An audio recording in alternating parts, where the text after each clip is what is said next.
Entire cities have vanished from the earth without a trace. The legend of Atlantis captures our imagination, but real metropolises lie buried and forgotten, holding secrets that can reshape our entire understanding of history.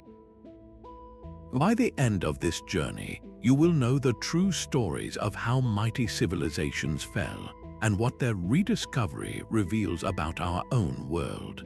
We will uncover why a wealthy desert trading hub was suddenly swallowed by the sands, and what frozen graves high in the mountains can tell us about ancient beliefs. What do you believe is the greatest lesson a lost civilization can teach us? This deep fascination with what is lost speaks to something fundamental within us. A city does not simply vanish. It leaves behind a ghost of a story, a tantalizing puzzle that dares us to solve it. For centuries, the legend of a golden city called El Dorado lured conquistadors deep into the South American jungles, a quest driven by greed but sustained by the sheer power of a magnificent rumor. In stark contrast, the real city of Petra was carved directly into the rose-red cliffs of Jordan, a bustling nexus of trade that was later abandoned and forgotten by the Western world for centuries. These places, whether myth or rediscovered reality, represent the ultimate challenge to our perception of time. We build skyscrapers and sprawling infrastructures, believing in their permanence, yet these silent ruins stand as proof that even the most powerful empires are fleeting.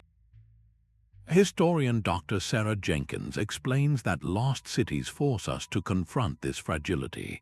They are stark reminders that forests, deserts, and oceans will always, eventually, reclaim the space we borrowed. This is not a morbid thought, but a humbling one.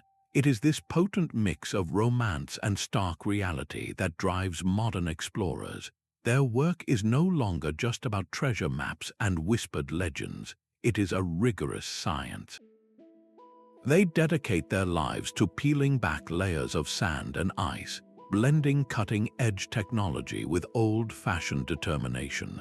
The true quest is not merely to find crumbled walls, but to recover the lost knowledge they contain.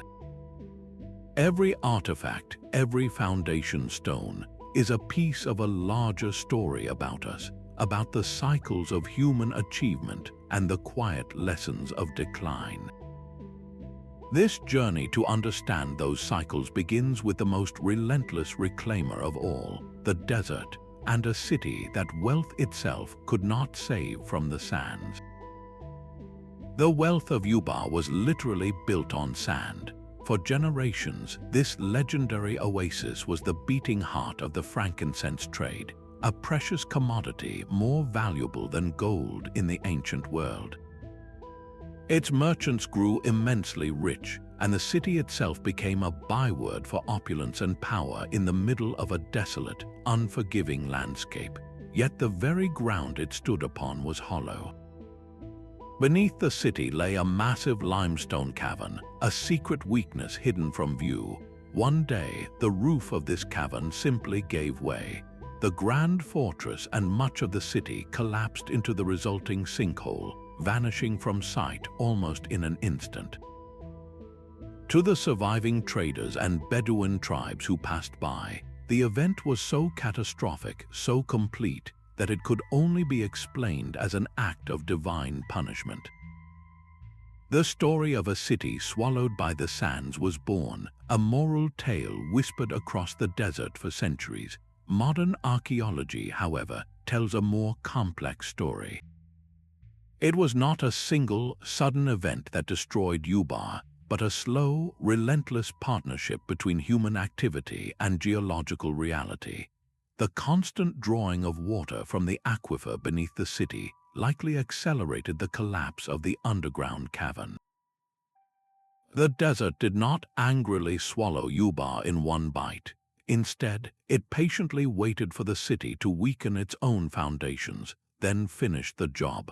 This pattern, where a civilization's own success contains the seeds of its downfall, is a haunting echo we will hear again and again.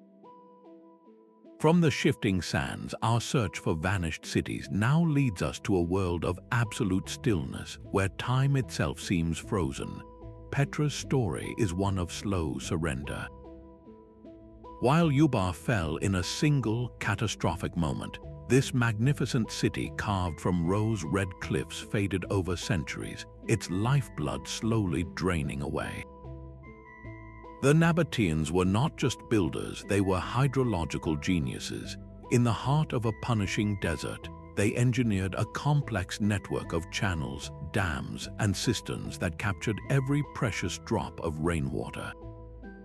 This intricate water conduit system allowed Petra to blossom into a dazzling metropolis, a vital crossroads for the spice and silk trades.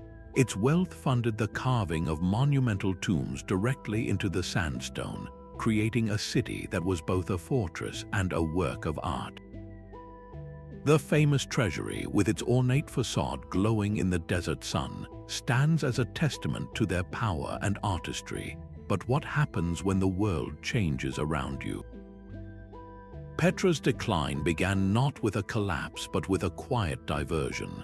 As the Roman Empire expanded, new sea routes opened, and the lucrative caravan traffic that had been Petra's economic engine began to dry up.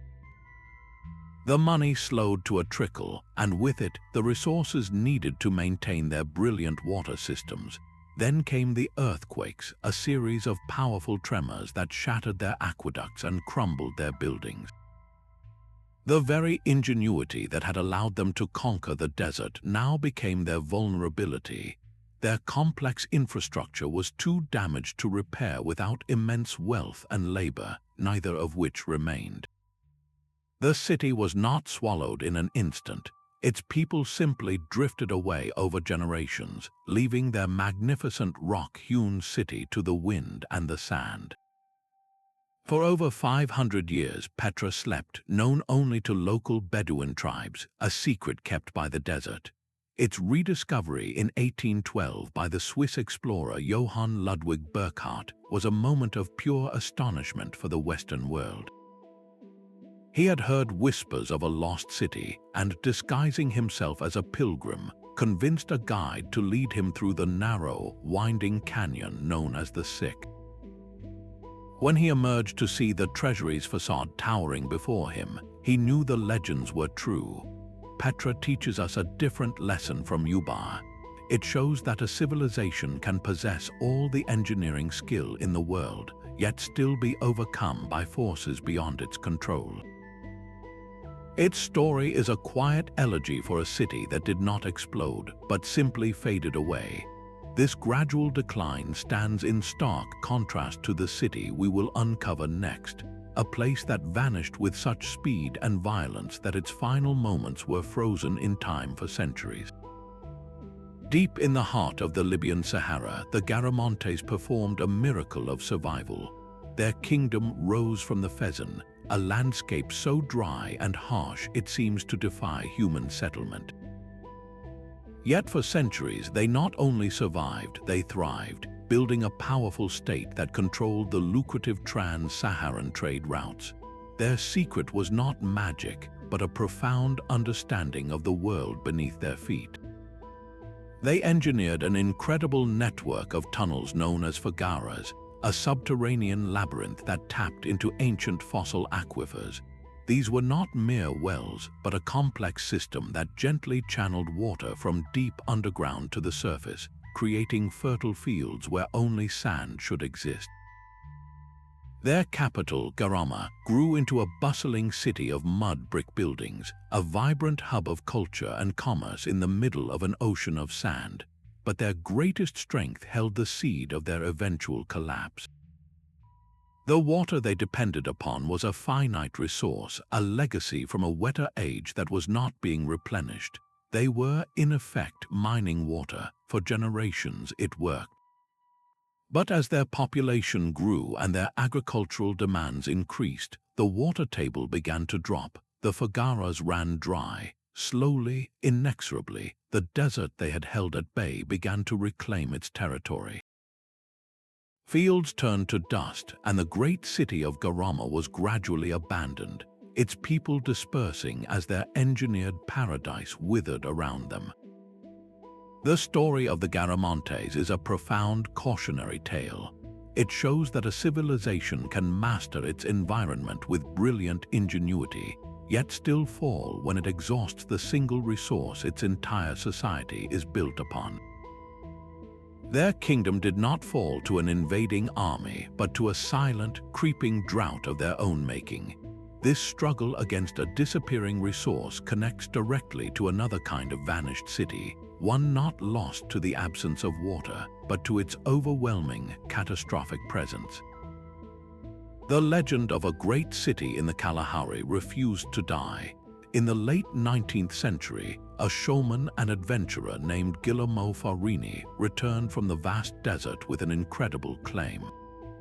He said he had found the ruins of a massive stone city, with walls built in a mysterious semicircular pattern, a place clearly built by a lost and sophisticated civilization. His reports, complete with sketches and lectures, ignited a firestorm of excitement. For decades, this lost city of the Kalahari was a siren call for explorers, each hoping to be the one to confirm its existence and unlock its secrets. They ventured into that immense, sun-baked landscape, driven by the promise of finding grandeur hidden within the emptiness. Yet, with each subsequent expedition, the truth became more elusive. The great walls and strange formations that Farini described were never found again in the way he claimed. Modern geology and archaeology have since offered a more sobering explanation. What Farini likely stumbled upon were not the works of human hands, but the incredible artistry of natural erosion.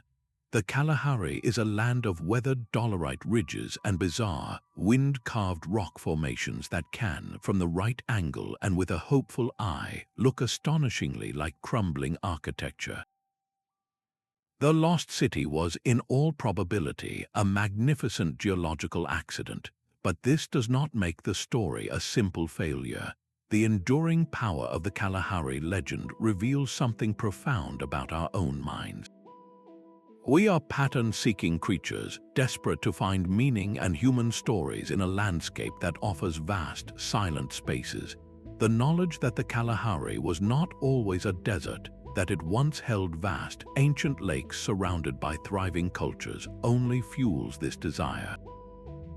We know that real civilizations did vanish there, their stories swallowed by the shifting sands. So when we see a strangely shaped rock, we are predisposed to see a wall. When we find a scattered pile of stones, we imagine a temple.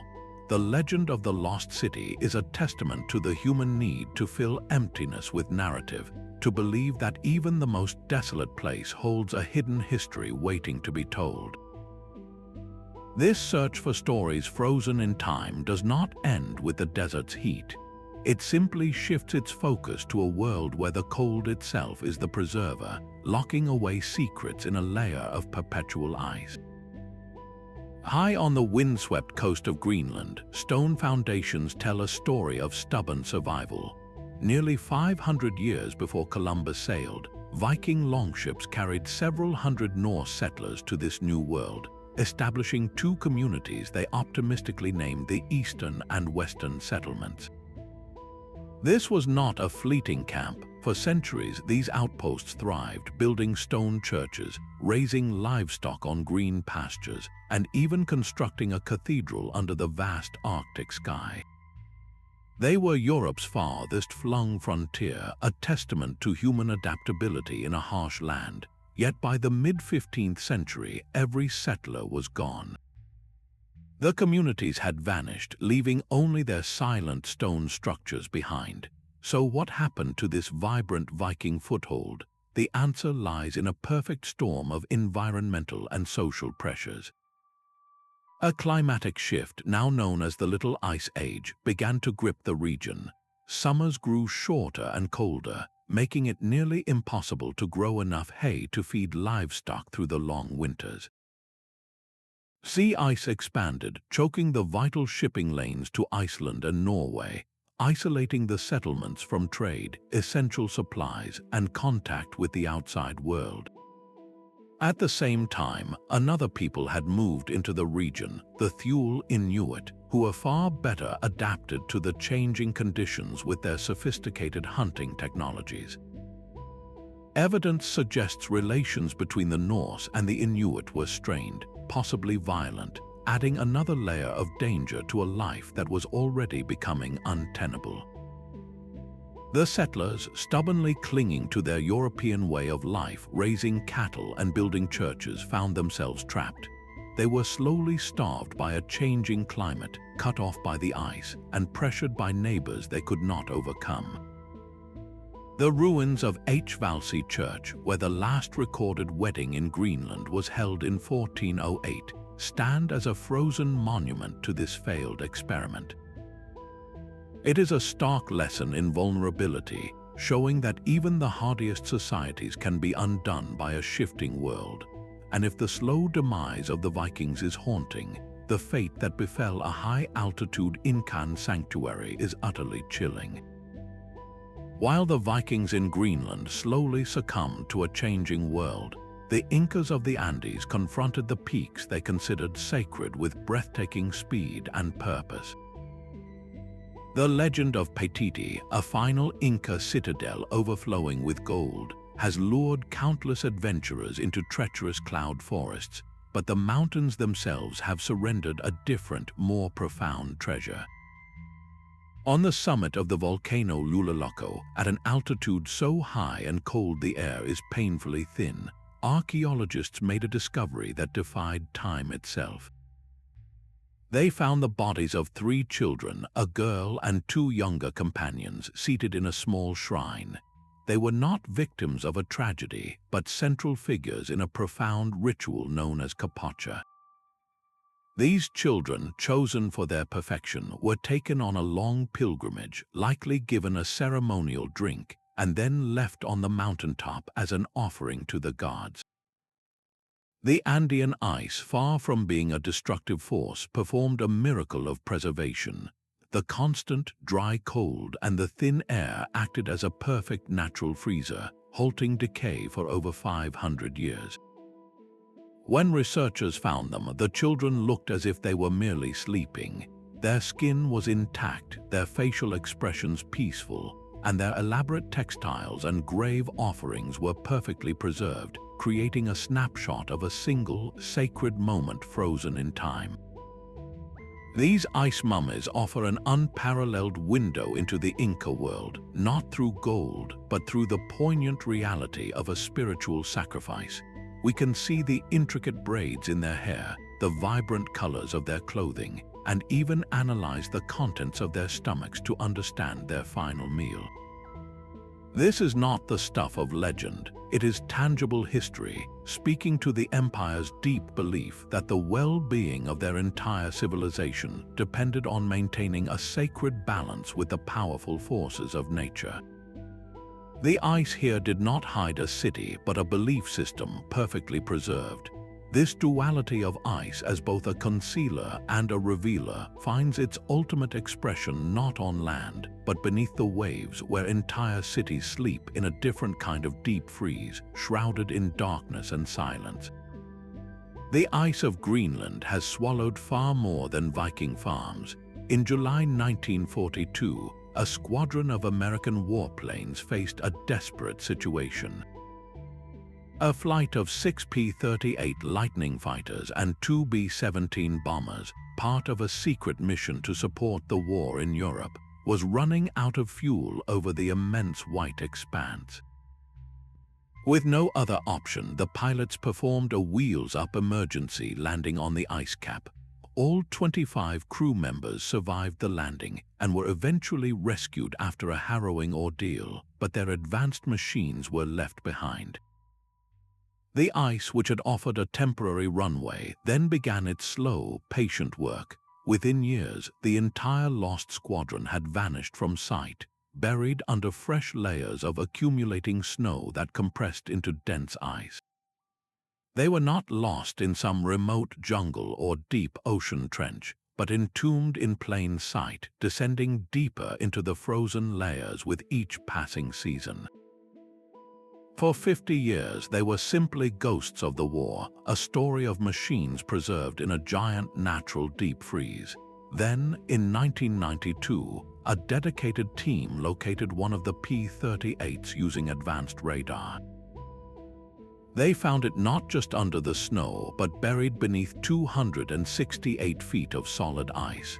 The recovery operation was a monumental feat of engineering, requiring them to melt a shaft down to the plane and then carefully disassemble it underground. The fighter, nicknamed Glacier Girl, was eventually restored to full working condition and took to the skies once more. This incredible recovery does more than tell a story of wartime survival and modern ingenuity. It serves as a powerful, tangible lesson in the sheer speed and power of glacial accumulation. It proves that the ice can completely swallow massive, modern objects in a matter of decades, not millennia. This forces us to reconsider what else might be hidden inside the world's glaciers. If a squadron of 8 large aircraft can be buried so completely and so quickly, what about the remnants of much older human presence? Could temporary camps established by prehistoric hunters or trading posts from forgotten civilizations lie perfectly preserved deep within the ice, their organic tools, clothing, and even food waiting in the cold storage? The steady, slow process that might have taken centuries to reveal these secrets is now accelerating. As the planet's climate shifts, the very ice that hid Glacier Girl is retreating, melting back to expose histories we never knew were there. The relentless retreat of the world's glaciers is now unlocking a library of ice. Across the planet, from the high Alps to the mountains of Norway, the melting cryosphere is surrendering treasures it has held for millennia. In 1991, hikers in the Ötzi Alps stumbled upon a body emerging from the ice. They assumed it was a recent mountaineering accident, but this was no modern climber. The man, nicknamed Ötzi, had been frozen for over 5,300 years. His discovery was a seismic event in archaeology. Here was a complete human being from the Copper Age, preserved with his clothing, his tools, and even the contents of his stomach. He was not a king or a warrior, but an ordinary man whose final journey was abruptly halted, offering an intimate, unprecedented snapshot of daily life in a time we could only guess at before. The ice had kept his story perfectly intact, yet this incredible gift comes with a terrifying deadline. The very same warming that revealed Ötzi now threatens countless other artifacts. A wooden bow, a leather quiver, or a fur-lined shoe, preserved in ice for centuries, will rot away in a matter of months once exposed to air, sun, and microbes. This has sparked a frantic, global race against decay. Scientists and archaeologists are now actively monitoring shrinking ice patches, knowing that each summer's melt could unveil and then destroy a piece of our shared human heritage. The situation is a profound paradox. The climate change that threatens our future is, for a brief, heartbreaking moment, illuminating our past. This urgency transforms every high mountain pass into a potential archaeological site, where the next great discovery might not be a golden city, but a simple leather shoe that tells us everything about how our ancestors lived, traded, and traveled. It suggests that the final chapter of Lost Cities may not be written by shovels in the sand, but by the slow drip of meltwater on ice. And just as the ice surrenders its secrets, a far more mysterious world is beginning to give up its own. The Mediterranean floor holds a city that once controlled the wealth of nations. Thonis-Heracleion was not just another port, it was the official gateway to Egypt, a bustling metropolis where every Greek merchant ship had to dock, pay its taxes, and have its cargo inspected before proceeding up the Nile. This city was the linchpin of the entire ancient economy, a place of immense wealth and religious significance, with a grand temple dedicated to the god Ammon. Then, around the 2nd century before the Common Era, it was simply gone. The solid ground beneath it turned to liquid, a process called soil liquefaction, likely triggered by an earthquake, caused the city's heavy stone buildings to sink into the saturated clay. The land simply gave way, and the rising sea rushed in to claim it.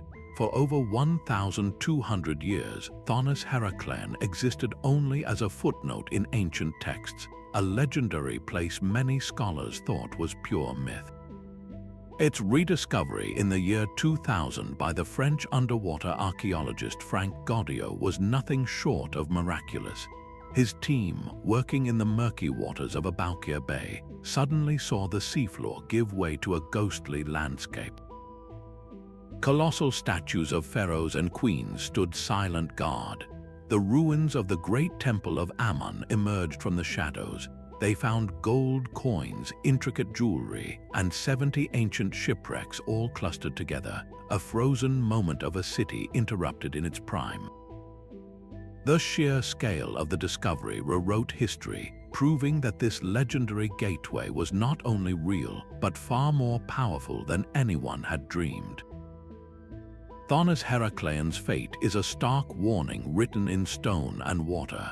It shows that a city's greatest strength, its coastal location, can become its ultimate vulnerability when the very earth beneath it decides to move. This story of a metropolis claimed by the sea finds an even more dramatic echo on the other side of the world, where an entire city was not just swallowed, but deliberately offered to the water. While the Mediterranean surrendered the proven history of Thonis-Heracleion, the Pacific Ocean guards a secret that defies easy explanation. Off the coast of Japan's Yonaguni Island, a massive structure rises from the seafloor, a labyrinth of stone terraces that looks eerily like a submerged pyramid. Discovered by a diver in 1986, the Yonaguni monument instantly divided scientific opinion. Its stark, flat platforms and sharp, 90-degree angles appear meticulously carved. There are features that look like staircases ascending the sides, wide plazas, and even what some claim is a carved human face staring out from the stone. The entire complex is monumental, a single rock formation the size of a large building, resting in waters that were dry land over 10,000 years ago. This single fact is what fuels the most tantalizing theory.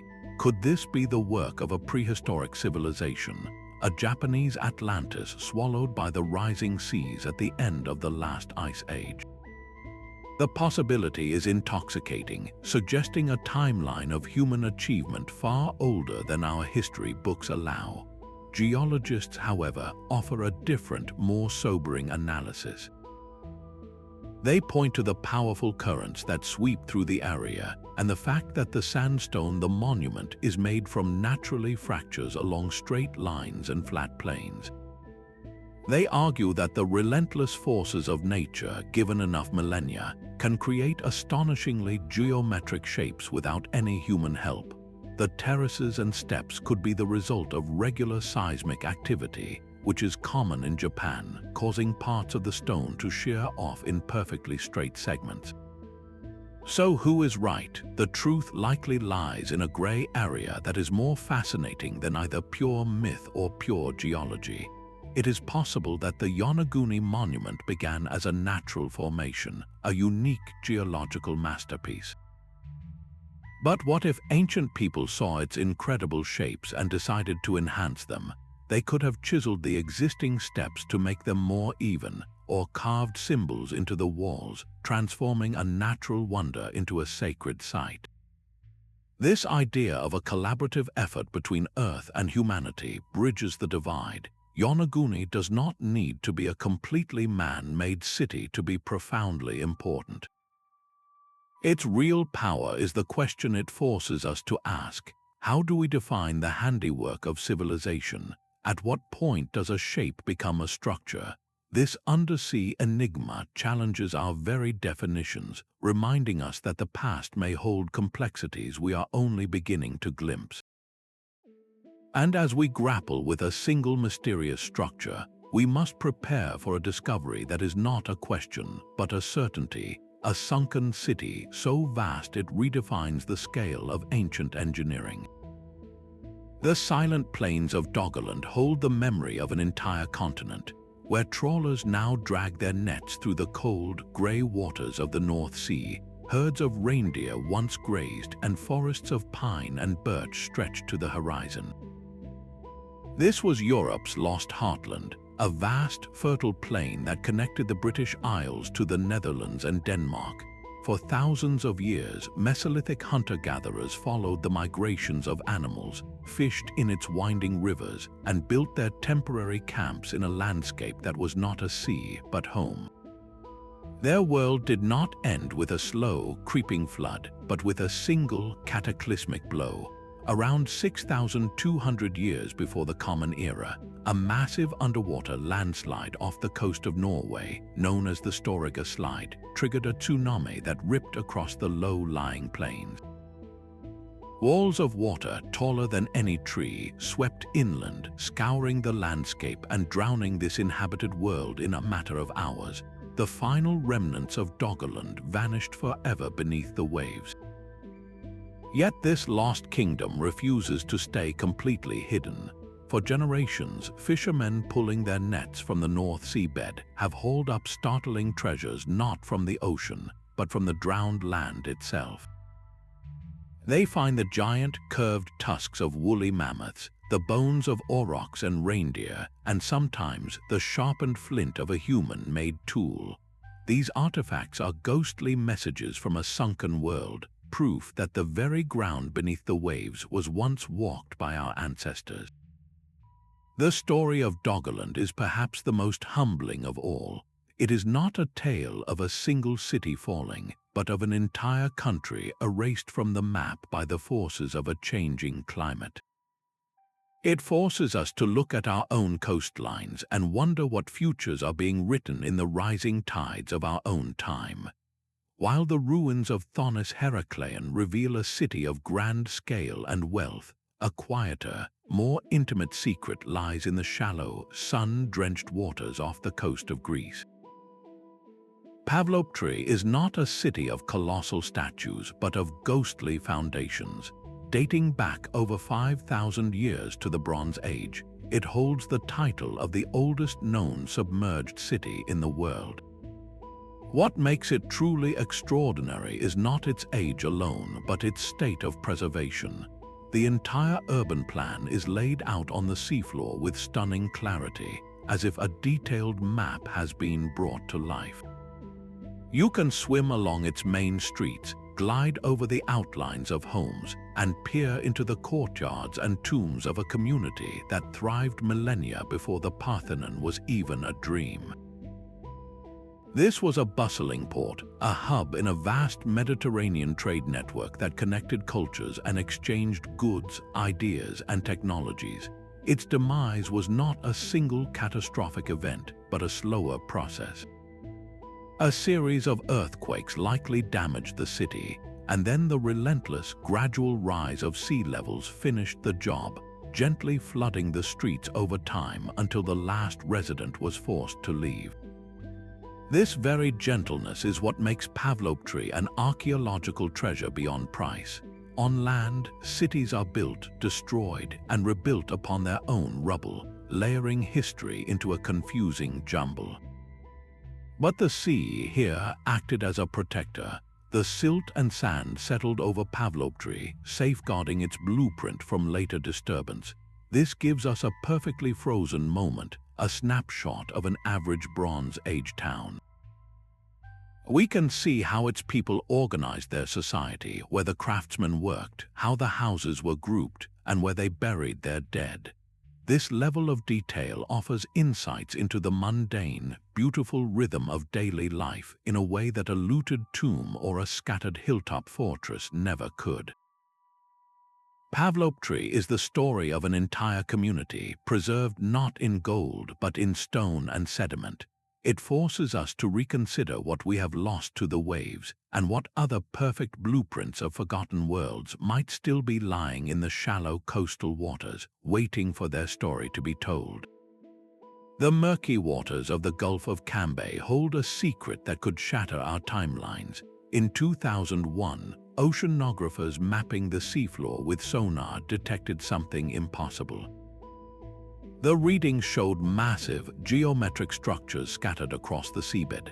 There were lines that looked like the foundations of buildings, large piles of stone resembling cairns, and artifacts including pieces of pottery. When wood samples recovered from the site were subjected to preliminary dating, the results sent shockwaves through the archaeological community. The wood was estimated to be up to 9,500 years old.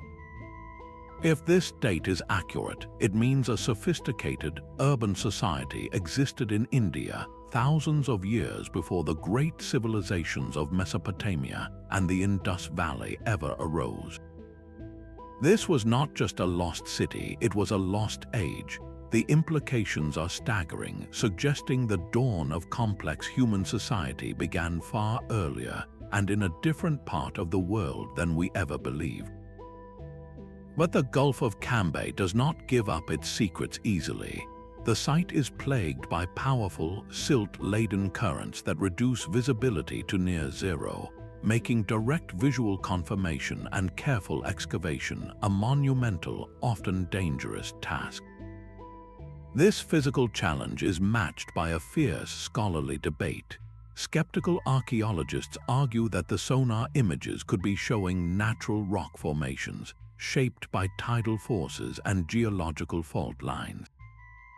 They also question the dating of the wood samples, pointing out that they could have come from ancient forests that were simply submerged and later incorporated into the site, rather than being part of a man-made structure.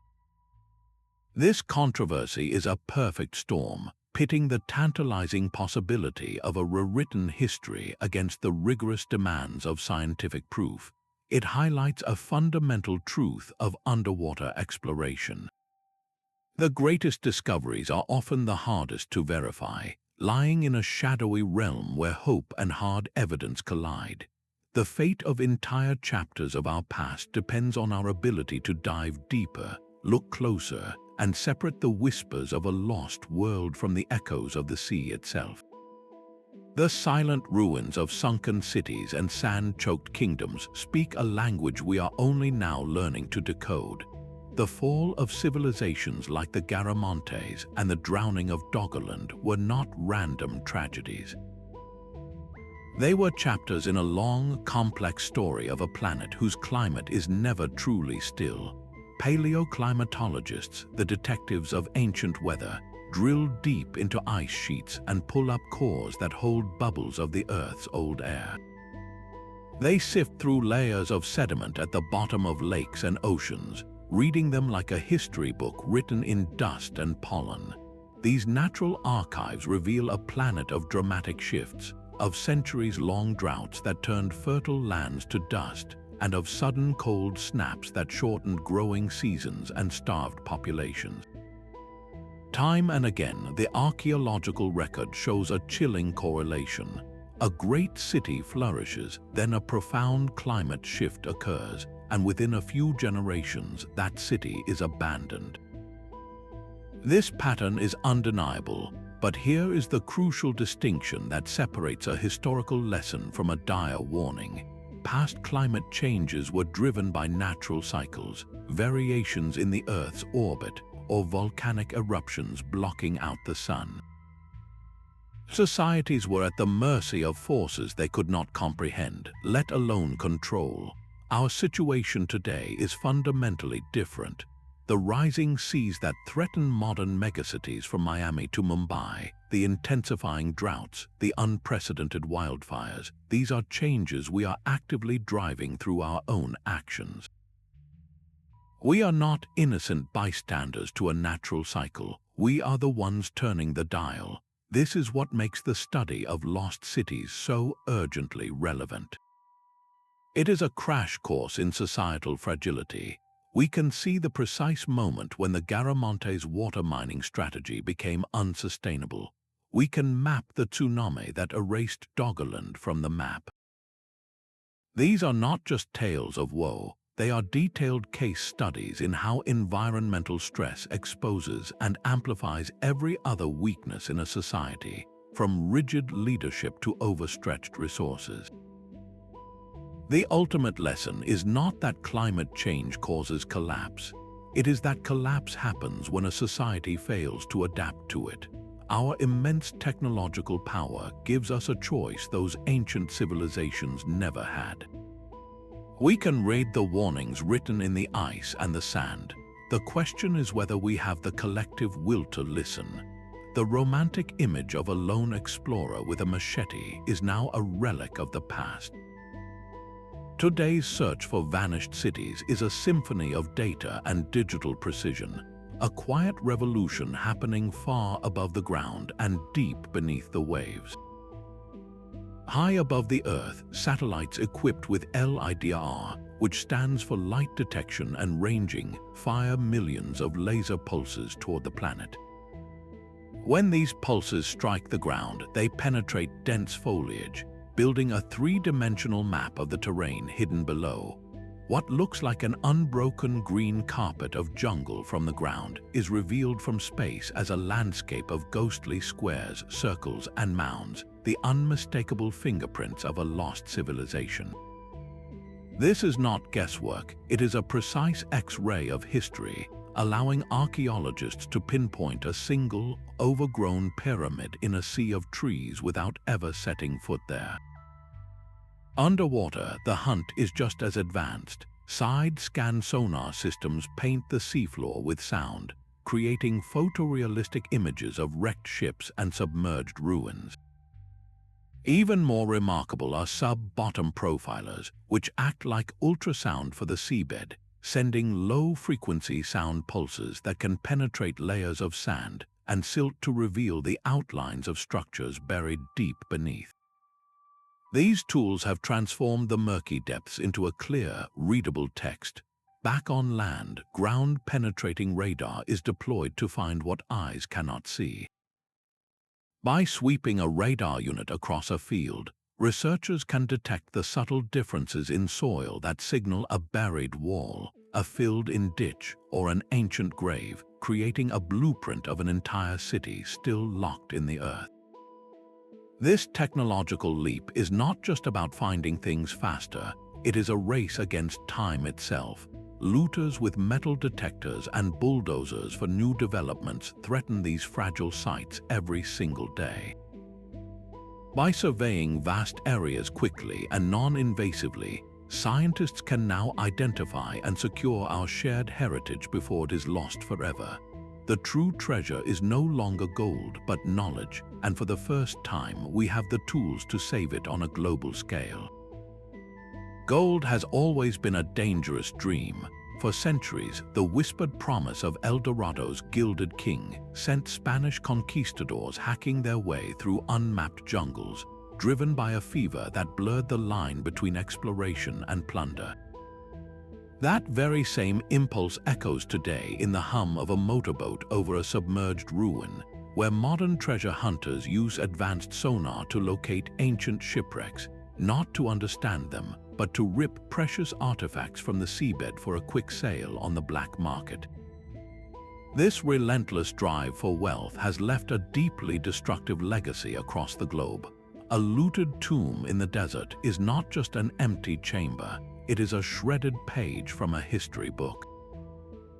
When a golden necklace is torn from its resting place and sold to a private collector, it is severed from its story forever. We lose the context, the knowledge of who wore it, why it was made, and what it can tell us about the people who crafted it. The object becomes a mere commodity, its true value as a key to the past forever extinguished. And yet, this complicated history cannot be painted in simple black and white. Many of the early expeditions that first mapped these lost sites were funded by wealthy patrons and museums hungry for magnificent trophies to display. Their methods were often crude by today's standards, but they also kept the flame of discovery alive, transforming local legends into tangible places on a map and fueling public fascination that would eventually lead to more careful study. This creates the stark ethical divide we see today. A treasure hunter sees a sunken amphora as a price tag, an item to be sold to the highest bidder. An archaeologist sees that same amphora as a data point, a clue to ancient trade routes, dietary habits, and artistic techniques. One profession seeks objects for private gain, while the other seeks knowledge for the benefit of all humanity. This is not a philosophical debate. It is a race against time playing out on the ocean floor and in remote jungles. The ongoing battle to protect these vulnerable sites underscores a desperate need for stronger international laws and a shift in public consciousness. The real treasure is not the glittering object itself, but the irreplaceable story it tells. When we understand that, we become the guardians of these lost worlds, not their plunderers. A golden city shimmering just beyond the map's edge is a powerful dream. For generations, stories of Atlantis and the 7 cities of gold have captivated us, not because they are true, but because they speak to a deep human longing for grandeur and mystery. These legends often begin with a kernel of truth, a real place or event that, through centuries of retelling, becomes embellished with impossible wealth and supernatural origins. The challenge for modern archaeology is not to dismiss these tales, but to carefully untangle the threads of fact from the beautiful embroidery of fiction. This requires a rigorous detective process, one that relies on physical evidence, cross-referenced historical accounts, and the critical scrutiny of peer review. Think of it as a courtroom for history, where every artifact is a witness and every claim must be proven beyond a reasonable doubt.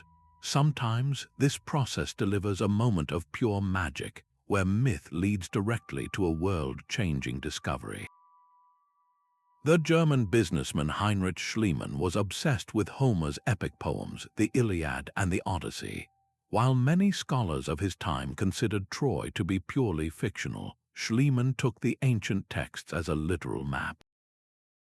His excavations at a mound in Turkey called Hisarlik revealed not just one city, but multiple layers of ancient settlements, proving that a real, powerful Troy had indeed existed. In a different jungle, the legend of a lost city known as El Dorado, or the city of Z, lured explorer Percy Fawcett to his disappearance.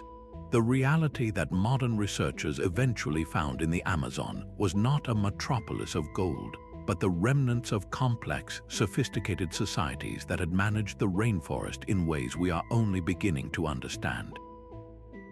Their achievements, revealed through earthworks and pottery, were not made of gold, but they fundamentally reshaped our understanding of the Amazon's human history. This eternal dance between story and science is the heart of the search.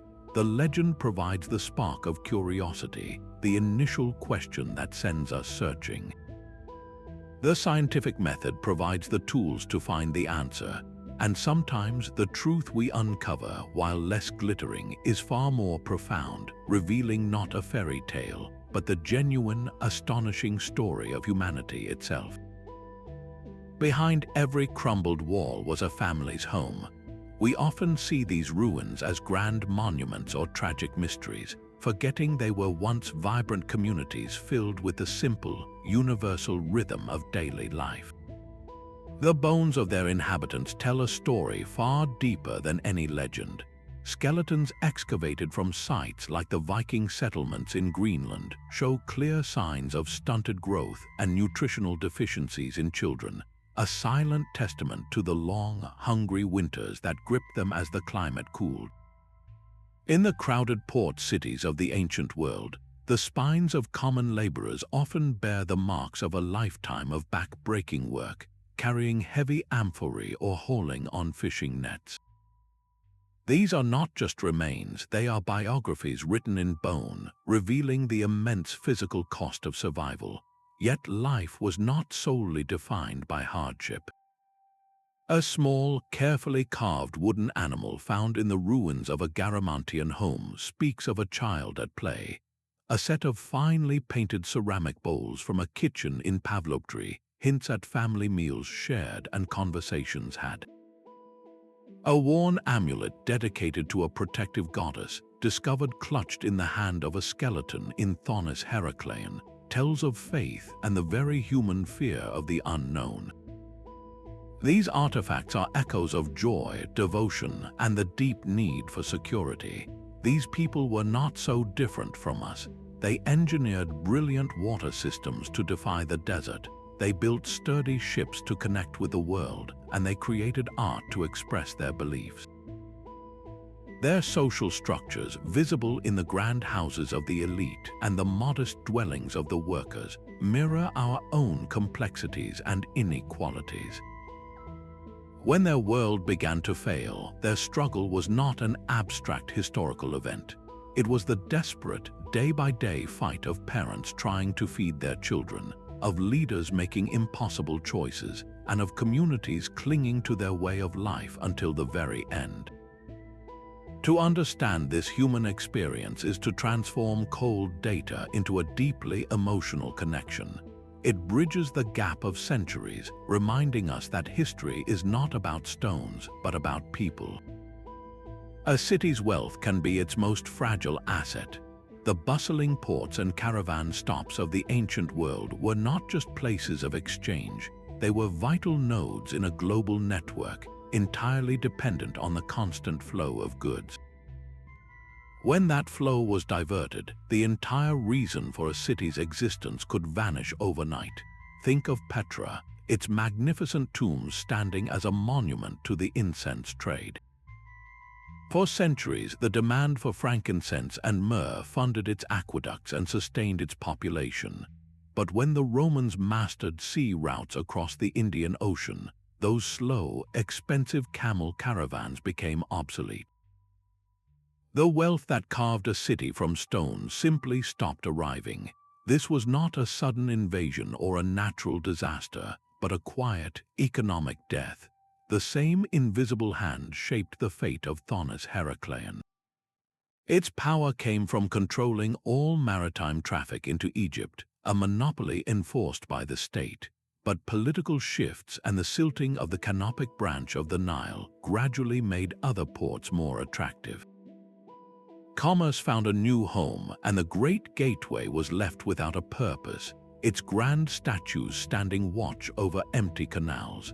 Even the desert kingdom of the Garamantes, with its ingenious fagaras, ultimately relied on the taxes and goods from trans-Saharan caravans. When their water began to fail and maintaining the tunnels became too costly, that external trade income was what had likely sustained their central authority. Its loss would have shattered the kingdom's cohesion, turning a unified state back into scattered oasis communities. This pattern reveals a profound truth. These cities were not isolated islands. They were deeply interconnected, vulnerable to decisions made in distant capitals or innovations born in far-away shipyards. The maintenance of a complex water system, the repair of earthquake damage, the defense against raiders, all of these require a robust, centralized economy.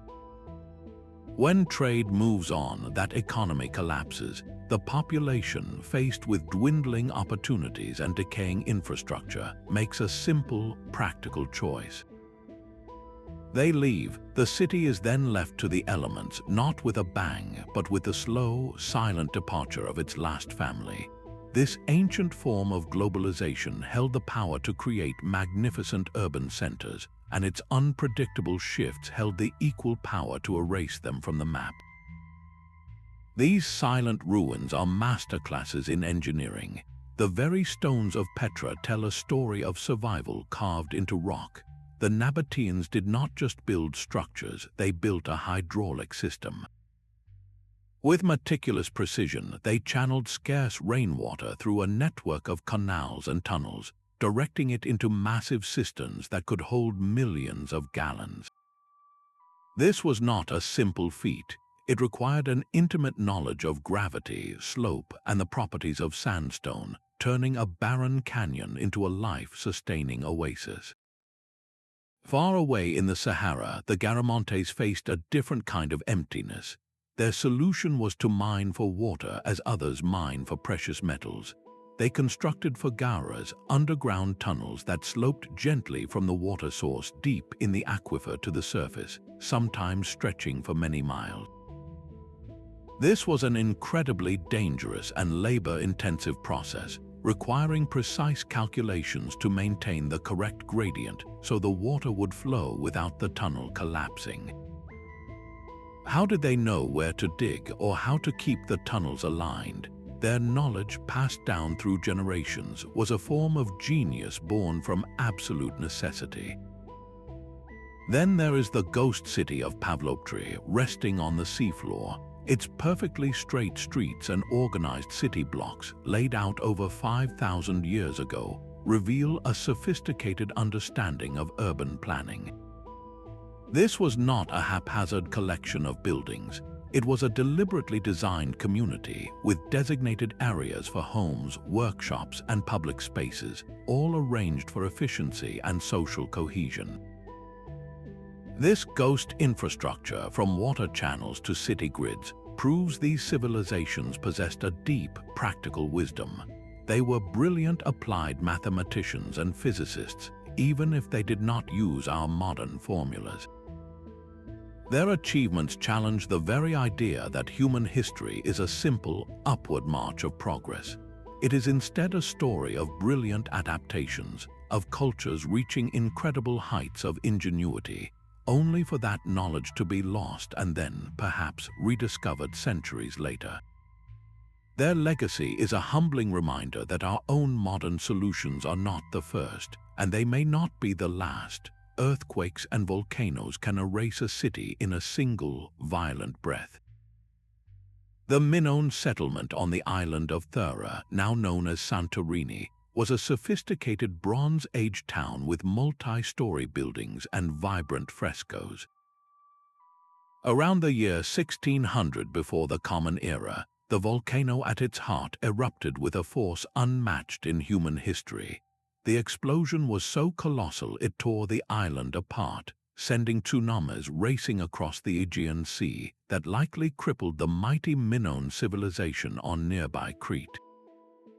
The ash that buried the town of Akrotiri did not just destroy it, it preserved it like a photograph.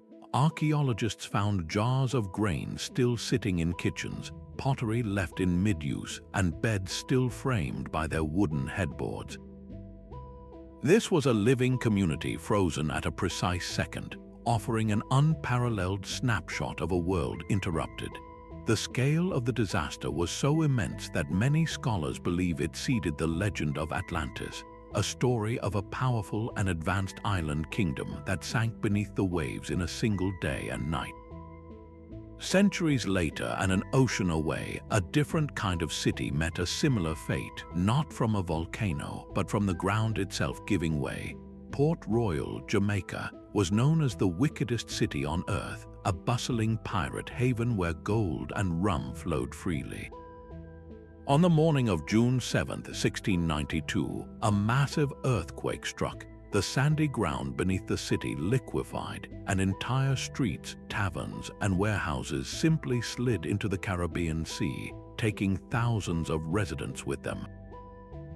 The city that was a byword for lawless prosperity was gone in minutes, its ruins and countless treasures now resting on the seabed. These catastrophic endings create the most poignant time capsules. They do not show a slow decline, but a sudden stop, preserving the raw, unfiltered moments of daily life. a meal left uneaten, a tool dropped in flight, a pirate's chest left unguarded. These sites stand as stark reminders that the planet holds an immense, unpredictable power that can rewrite human geography in an instant. Our modern cities, for all their steel and concrete, are just as vulnerable to the same fundamental forces. The real lesson is not that we can stop these events, but that we must learn to live with the respect and preparation they demand. A city's final breath is not always its last. Long before archaeologists brushed the sand from Petra's facade or divers swam through the drowned streets of Thonis-Heracleion, these places lived on in the one realm that time cannot easily erase, the human imagination. The most famous of all these spectral cities is Atlantis, a tale first told by the philosopher Plato over 2,000 years ago. He described a powerful, technologically advanced civilization that fell out of favor with the gods and was swallowed by the sea in a single day and night. That story, brief as it was, has never let us go. It has spawned thousands of books, films, and philosophical debates, each generation reimagining Atlantis to reflect its own fears and aspirations. Is it a warning about hubris, a lost utopia, or a promise of forgotten knowledge waiting to be recovered? The legend's power lies in its ambiguity, a blank canvas upon which we project our deepest wonders. This fascination birthed an entire genre of literature, the Lost World story. Sir Arthur Conan Doyle sent his characters to a plateau in South America where dinosaurs still roamed. H.P. Lovecraft terrified readers with ancient, cyclopean cities built by alien races in forgotten corners of the world. These fictional tales tap directly into the same primal curiosity that drives real-world exploration, the thrilling possibility that somewhere, just beyond the edge of the map, a completely different world awaits discovery.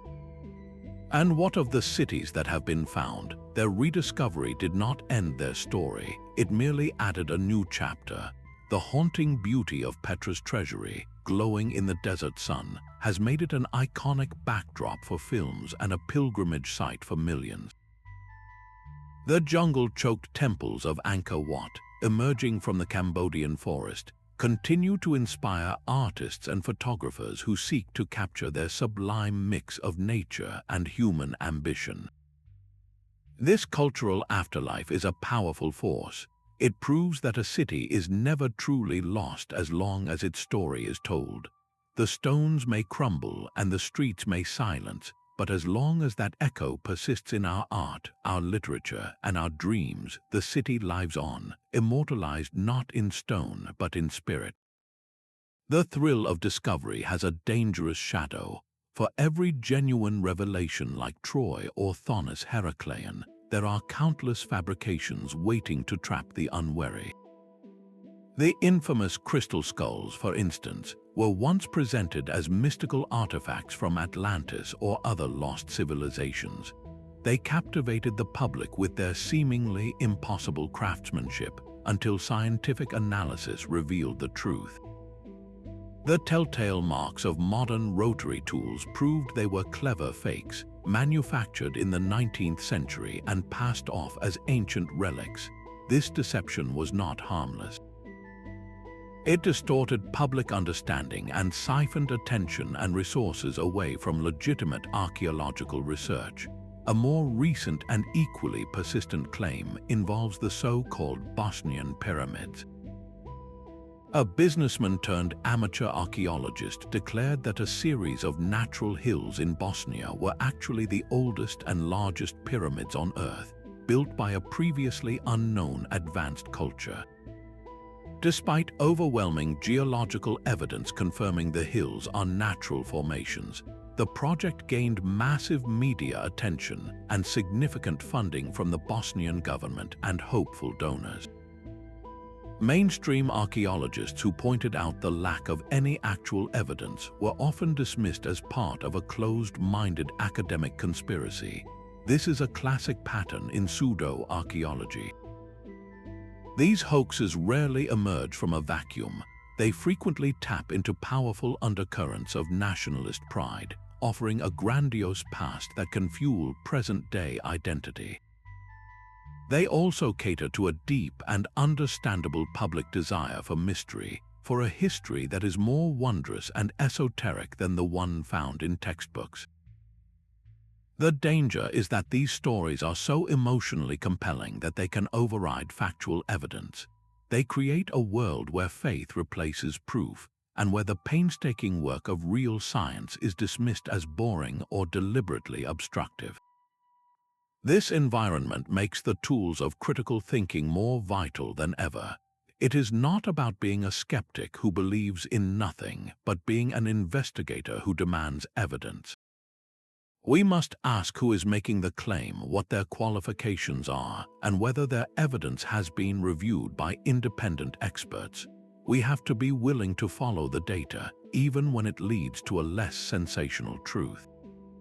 The real wonder is not in a fabricated crystal skull, but in the genuine, tangible miracle of a 5,000-year-old city plan preserved on the seafloor.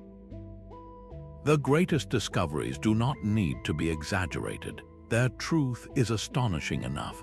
The moment a lost city is rediscovered, its greatest battle begins. After centuries of safe obscurity, it is suddenly thrust into the modern world, facing dangers more complex than the slow creep of sand or sea. The very human curiosity that drives us to find these places can also be their undoing.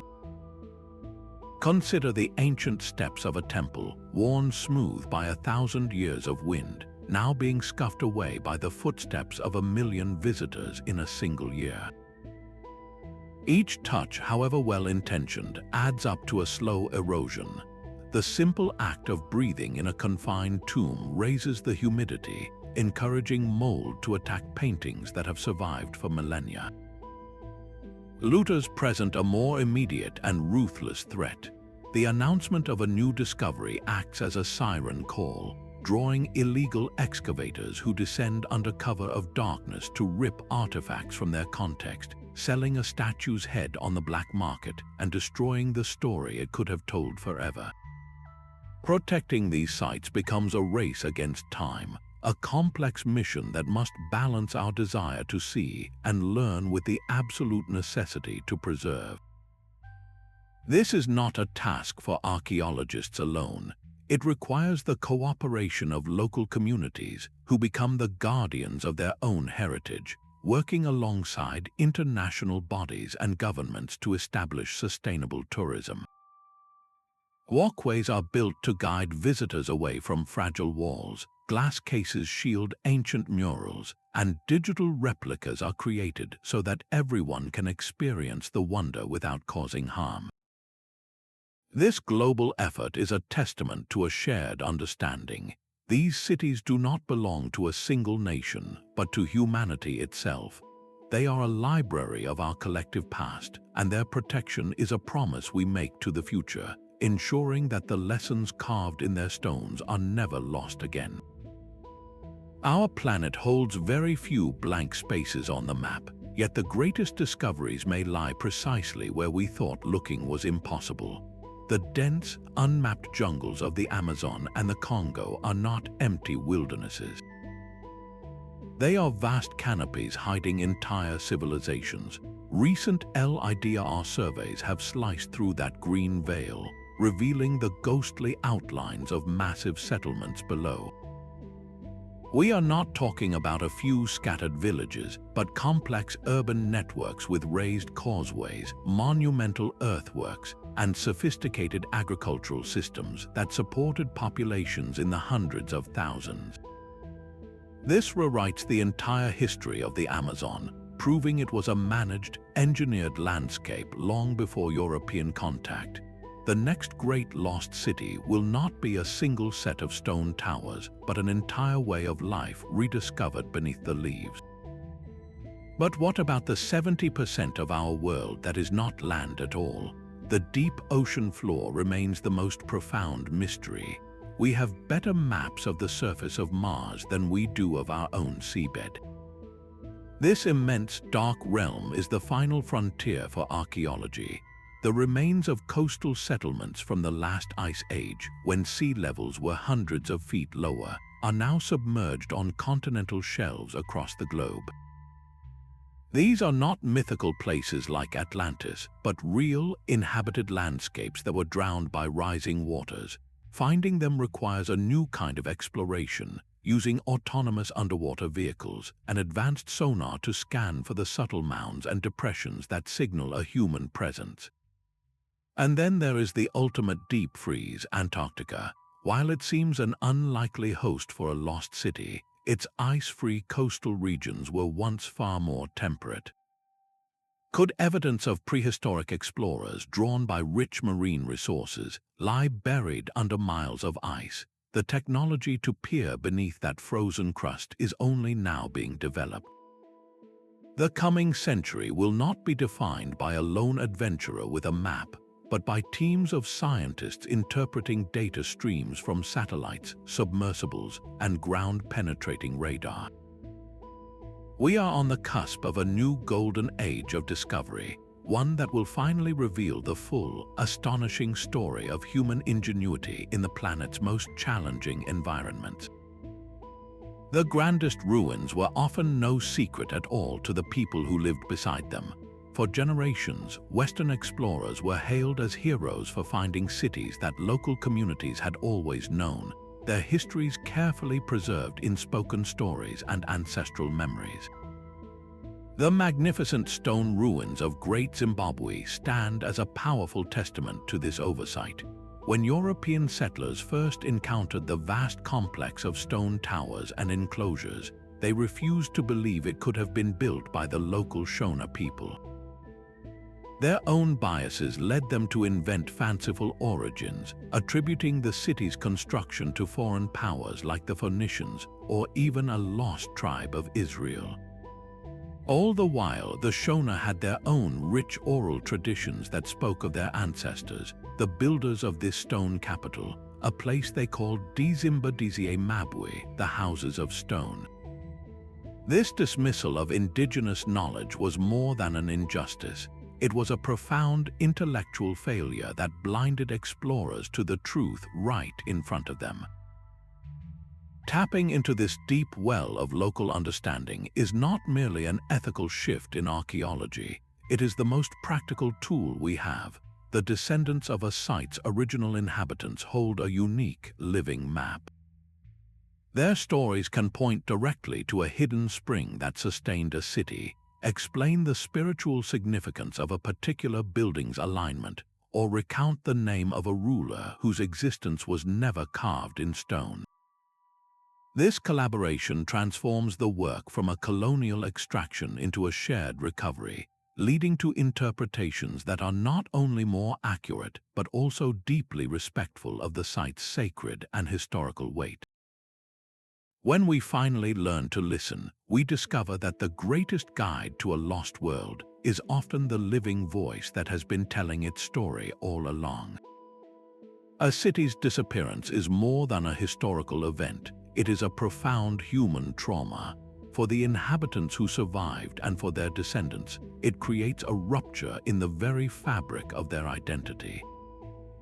The places they called home, the temples where they worshipped, and the streets where their children played are suddenly gone, erased from the world and often from memory.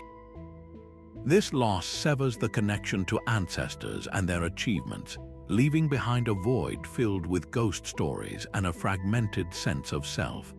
The legend of a golden city often emerges from this painful space, a beautiful, haunting echo of a world that was violently taken away. But what happens when that echo is answered, when the lost is found? The rediscovery of a city like Great Zimbabwe was not merely an archaeological triumph. It was a profound act of cultural restoration for the Shona people. For generations, their oral histories about their ancestors' magnificent stone capital had been dismissed by outsiders. The scientific confirmation of their deep, sophisticated heritage was a powerful reaffirmation, a return of a stolen chapter to their history books. This restorative power is not about reclaiming treasure, but about reclaiming a narrative. It tells a community and the world that their story matters, that their ancestors were not primitive, but builders of empires. This need to understand our origins is a universal human drive. When we see the perfectly preserved streets of Pavlopetri or the frozen children of the Andes, we are not just looking at artifacts. We are confronting the fundamental questions of existence. How did they live? What did they believe? What can their successes and failures teach us about our own path? These discoveries provide a crucial perspective, anchoring our fast-moving, modern world in the long, slow arc of human history. They remind us that our current civilization is just one chapter in an ongoing story, a story of resilience, ingenuity, and an unbreakable cultural memory that somehow, against all odds, finds a way to speak to us across the centuries. These silent ruins are more than archaeological wonders. They are stark lessons in survival. The Garamantes mastered the desert only to drain the ancient water that sustained them. The Greenland Norse clung to their European farming traditions even as the icy climate made them impossible. The people of Petra watched their wealth disappear when the trade routes shifted, leaving their brilliant water systems to crumble without an economic foundation. Each of these civilizations faced a critical test of sustainability, and each, in its own way, failed. Their stories form a powerful blueprint of what to avoid. The central lesson is undeniable. A society's longevity is not measured by its peak wealth or power, but by its ability to live in balance with its environment. This requires a deep understanding of local resources and a commitment to using them without exhausting them for future generations. It demands economic flexibility, the capacity to pivot and find new ways to thrive when old industries fade. Most of all, it requires social resilience, the collective will to adapt when the world changes around you. We now face these same tests on a global scale. Our aquifers are being depleted, our climate is shifting, and our economic models are being strained. The choices we make today about how we manage water, energy, and land are the very choices these lost civilizations once confronted.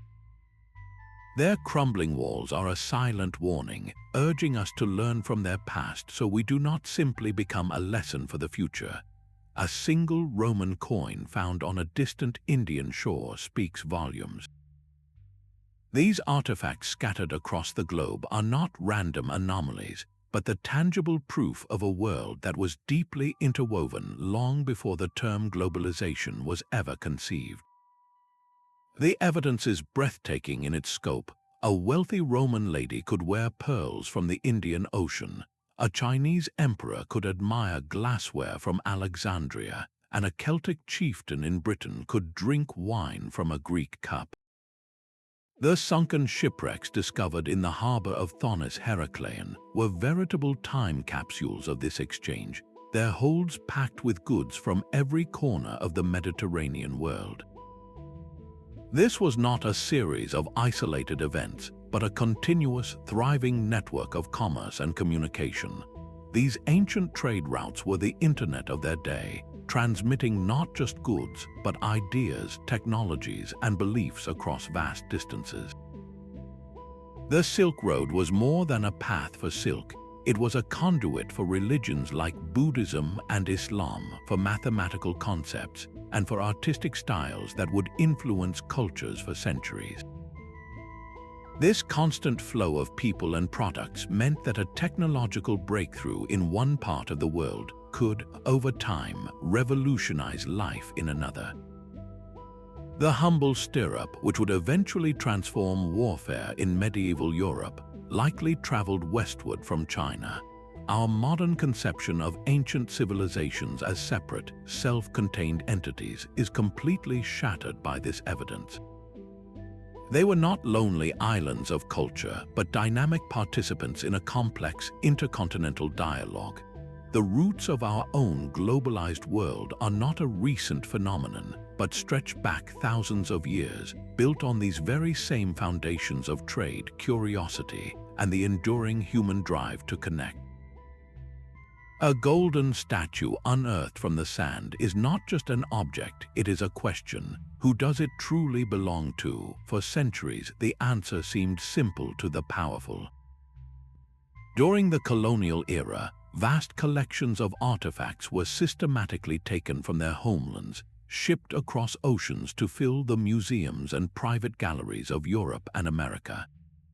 The Parthenon marbles, for instance, were removed from Greece by Lord Elgin and now reside in the British Museum, a source of diplomatic tension for generations.